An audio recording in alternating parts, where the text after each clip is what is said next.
Carrascal pode deixar o Flamengo após a Copa do Mundo. Clube francês prepara a proposta milionária. Diante das dificuldades de fazer contratações nesta janela, atacante Gonzalo Plata passa a ser peça importante e considerado reforço caseiro para Leonardo Jardim. Prováveis escalações, quadro de arbitragem onde assistir e tudo sobre Brasil e Noruega. Oitavas de final, é mata-mata, daqui a pouco na Copa do Mundo. Essas e outras, a partir de agora, no seu canal Raflamelo. Cola esse dedo no like, ajude muito o nosso canal. Continue compartilhando os nossos conteúdos. Se você ainda não é inscrito, aqui embaixo tem um botão. É muito importante a sua inscrição para o crescimento do nosso canal. Não se esqueça sempre de ativar o sininho para receber todos os nossos vídeos. Raflamelo 81 nossa gente. Vem comigo, assiste até o final, não pule esquema à parte, porque tem muita informação do rubro-negro mais querido do Brasil e do mundo. Um excelente domingo para você e para toda a sua família. Antes do Mengão, vamos falar aqui da seleção brasileira que entra em campo daqui a pouco. Aliás, é hora de separar os homens dos meninos. Agora é a oitava de final, mata-mata. Brasil e Noruega se enfrentam às 17 horas, 5 da tarde, horário de Brasília, no estádio de Nova Jersey. Transmissão ao vivo. Anota aí onde é que vai passar esse jogo com imagem. Na TV Globo, no SBT, na Cazé TV, na GE TV e também no Sport TV. São muitas opções para você assistir o Brasil em campo. Aliás, o Brasil que nunca venceu a Noruega. E hoje vai cair esse tabu. Eu acredito. Eu confio. O primeiro confronto entre as duas equipes aconteceu em 1988, um amistoso realizado em Oslo. Terminou em 1-1. 19 anos depois, a preparação para a Copa de 98, os europeus venceram por 4-2 na temporada seguinte, pelo grupo A do Mundial. Os noruegueses fizeram aí 2-1. E o último confronto aconteceu há 20 anos, outra vez na capital do país nórdico, 1-1. O Brasil, ou seja, nunca venceu a Noruega e hoje vai cair esse tabu. O Brasil tenta se livrar aí da dificuldade que vem tendo contra os europeus. Após o Penta de 2002, o Brasil foi eliminado aí nas outras Copas, para a França, Holanda, Alemanha, Bélgica e Croácia. O Brasil passou a segunda fase como líder do grupo C, empatou com o Marrocos em 1-1, venceu o Haiti e também a Escócia pelo mesmo placar 3-0. Saldo de gols deu a ponta à seleção brasileira, que teve aí o Marrocos na segunda colocação, e o Marrocos, rapaz, que foi avançando também, avançando e vai pegar nada mais, nada menos que a França. França e Marrocos na próxima fase.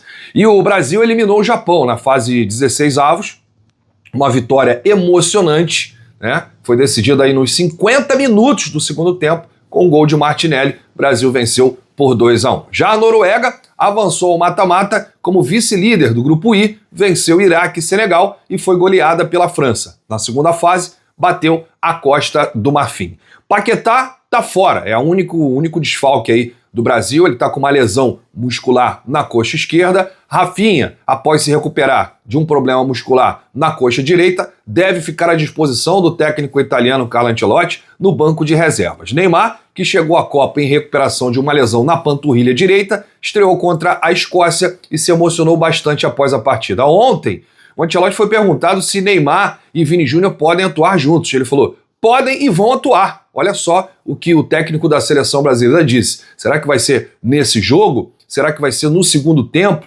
de hoje contra a Noruega? Deixa aí nos comentários se você acredita que o Neymar será decisivo ainda nessa Copa, se ele dará aí a volta por cima. Bom, na vitória diante do Japão, o Carleto ganhou mais um problema aí para administrar, Lucas Paquetá, que está fora. Aliás, ele falou que na seleção brasileira não existe nenhum jogador com as características de Lucas Paquetá. Tamanha a importância do meio do Flamengo para o grupo. A tendência é que Gabriel Martinelli atue ali na posição de Lucas Paquetá. O jogador do Arsenal treinou como titular nas últimas 2 atividades e parece ter vencido aí a concorrência com o Danilo Santos, do Botafogo. A gente tem aqui a provável escalação da seleção brasileira com o Alisson no gol, Danilo na lateral direita, e o Danilo está pendurado, não pode receber cartão, porque senão desfalca na próxima fase de quartas de final, e somente na quarta de final é que zeram os cartões. Então o Danilo tem que ficar ligado aí, não pode tomar cartão no jogo de hoje. Marquinhos e Gabriel Magalhães na zaga e Douglas Santos na lateral esquerda. Casimiro, Bruno Guimarães e Martinelli no meio campo. Na frente, Ryan, Matheus Cunha e Vini Júnior. Vamos falar aqui do adversário do Brasil, a Noruega do técnico Ståle Solbakken. O estilo de jogo da Noruega foi aí construído para potencializar os talentos do meio-campista Odegaard, né, destaque aí, líder do Arsenal da Inglaterra, e do atacante Haaland, do Manchester City. A força do seu sistema ofensivo, que nas eliminatórias europeias, né, marcou aí 37 gols em 8 partidas, é o grande trunfo dos europeus para surpreender o Brasil. São duas as dúvidas do técnico Solbakken, a lateral direita, e um dos atacantes posicionados ali ao lado de Haaland. Na defesa, a tendência é que o titular, Ryerson, não tenha condições de jogo por conta de uma lesão muscular, e sem ele a vaga é disputada por Pedersen e pelo volante Ausnen. E quem pode atuar também improvisado ali é o Sorloth, né? Ele pode ser aí improvisado em uma dessas posições. A gente tem aqui a provável escalação da Noruega para enfrentar o Brasil: Nyland no gol, Pedersen na lateral direita, Ajer e Reggen na zaga, e na lateral esquerda o Wolf. No meio-campo, Berg e Berge, e o Odegaard, né, que é o meia ali de ligação, é o camisa 10 da seleção norueguesa. Na frente, a Noruega ela atua com 3 homens de frente, né? Tem o Haaland, que é o homem central ali, né, o atacante, artilheiro, centroavante. Tem o Sorloth, que atua mais na ponta, caindo pelo meio, e o mesmo acontece com o Nusa. Só que o Nusa, ele é um ponta habilidoso, né? Parece até um jogador brasileiro. Ele é muito habilidoso ali na ponta, faz o drible, corta para dentro, procura sempre o Haaland. Inclusive ele deu uma assistência aí pro Haaland no último jogo. Tem que tomar cuidado aí com o Nusa, que é um pontinho habilidoso da Noruega. A gente tem aqui o destaque da arbitragem, um trio americano, né? Ismail El-Fati é o árbitro de campo dos Estados Unidos, auxiliar número 1, Corey Park, e auxiliar número 2, Kyle Atkins.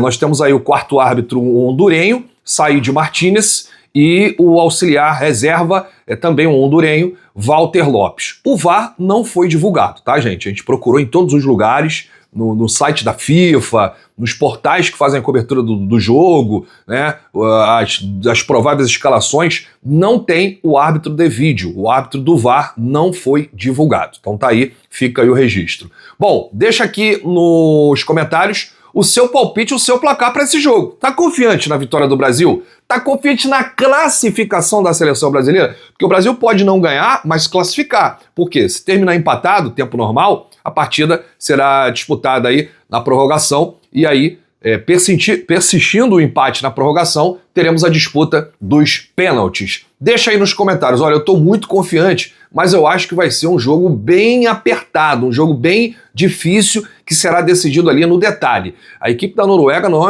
é uma equipe boa, e não se iluda. A Noruega foi goleada pela França, mas o técnico da Noruega escalou o time todo reserva. Todo, completamente reserva. Ele não se arrepende de ter feito isso, porque já estava praticamente classificado e descansou os caras aí, né, para esses confrontos mata-matas. Então, assim, é um time muito organizado, uma equipe europeia muito forte, que tem um poder ofensivo muito bom, né? É uma equipe que marca muitos gols, joga para frente, e o Brasil vai precisar se segurar. Dito isto, eu acredito no placar 2-1 para o Brasil. Acho que o Brasil ganha hoje da Noruega, vai cair esse tabu e o Brasil vai se classificar para as quartas da Copa do Mundo. Falta pouco, hein? Olha, o caminho tá mais curto aí, né? Já faltou mais para o Brasil chegar na finalíssima. Vambora! Vamos com tudo, vai para cima deles, seleção. Vamos falar agora de outra seleção, a rubro-negra. O Flamengo que se prepara para o próximo jogo amistoso em Portugal, no estádio Algarve, contra o Lausanne da Suíça. O Flamengo ainda tem 2 amistosos, o Lausanne e o Benfica no dia 11, e a gente vai acompanhar tudo e trazer as principais informações e novidades,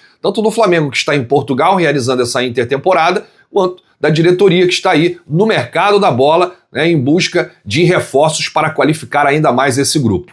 Só que o Flamengo tem aí uma preocupação de não perder aí as principais peças do elenco. Hoje o Carrascal, ele não é considerado um jogador principal ali, né? Não é considerado um titular, porque tem um titular do Flamengo e tem um jogador que vem do banco e que ajuda, né? Que resolve, que é aquele jogador considerado peça importante, né? Por exemplo, o Luiz Araújo hoje ele não é titular, porém ele é considerado peça importante, tanto que o Flamengo recusou aí algumas propostas e sondagens, né? Propostas do mundo árabe e sondagens do Cruzeiro pelo atacante Luiz Araújo.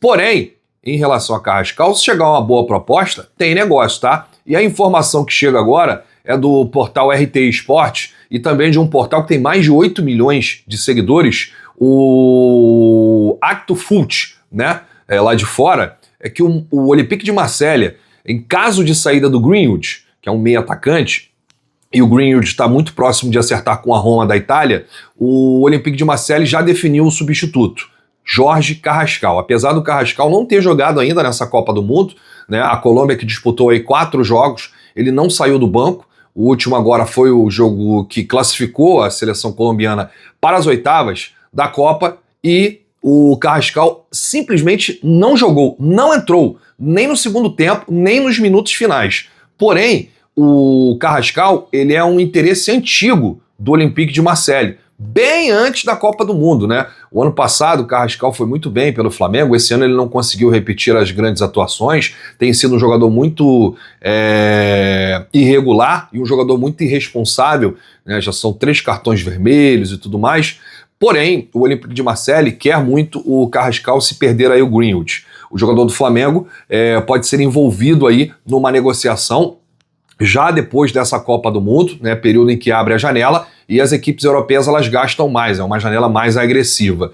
E o Olympique estaria disposto aí a oferecer 25 milhões de euros. Olha aí, se chegar nesses valores, eu acredito que o Flamengo realmente venda Jorge Carrascal, porque o Flamengo precisa vender jogadores, o Flamengo precisa faturar para equilibrar ali o balanço financeiro. Porém, o Flamengo não quer vender jogador titular e jogador importante. Hoje o Carrascal não é considerado titular e nem um jogador muito importante para as pretensões da comissão técnica de Leonardo Jardim. Ou seja, se realmente chegar essa proposta do Olympique de Marselha nessa janela após a Copa do Mundo, é provável que o Flamengo acerte a venda do meio atacante colombiano. Você venderia ou não Jorge Carrascal? Deixa aqui nos comentários, porque a sua opinião é muito importante. Vou deixar o link aqui no comentário fixado e na descrição para você adquirir os produtos do Shopping do Rafla. Tem muitos produtos em promoção, produto para sua casa, para o seu pet, produto automotivo, eletrônico, eletrodoméstico, celular, TV. Tem uma infinidade de coisas que você pode adquirir agora, sem sair de casa, na palma da sua mão, com um clique. Você coloca aí, escolhe o seu produto, coloca os seus dados, realiza o pagamento e pronto.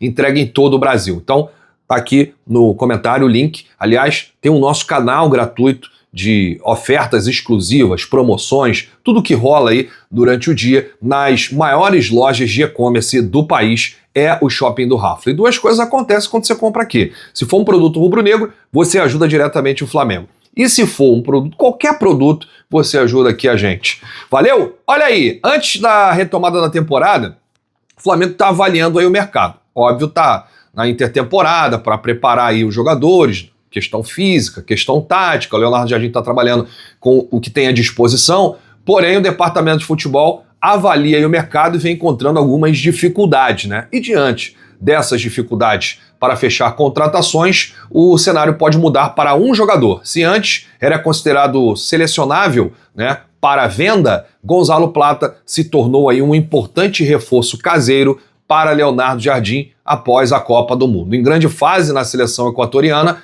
o atacante tem recebido elogios da comissão técnica e ganhou ainda mais prestígio nos bastidores. Mesmo com a eliminação do Equador para o México, o Plata sai da Copa do Mundo, deixa a Copa do Mundo muito valorizado. Inclusive, o Flamengo deve encontrar aí uma resistência, algumas sondagens e propostas de clubes lá de fora. Porque o Gonzalo Plata, se não foi o principal jogador do Equador, foi ali o segundo melhor jogador do Equador nessa Copa do Mundo, marcou um gol importante na vitória de virada diante da Alemanha, que classificou o Equador para a fase 16avos, e aí o Equador perdeu para o México, lá no México, e realmente é muito difícil ganhar do México lá. Então, tá aí a tendência é que o Plata permaneça no Flamengo para essa reta final da temporada, e uma saída está sendo considerada apenas em caso de uma proposta muito, mas muito, muito, muito acima da média. Se chegar uma proposta aqui surreal, aí o Flamengo não vai conseguir segurar o Gonzalo Plata.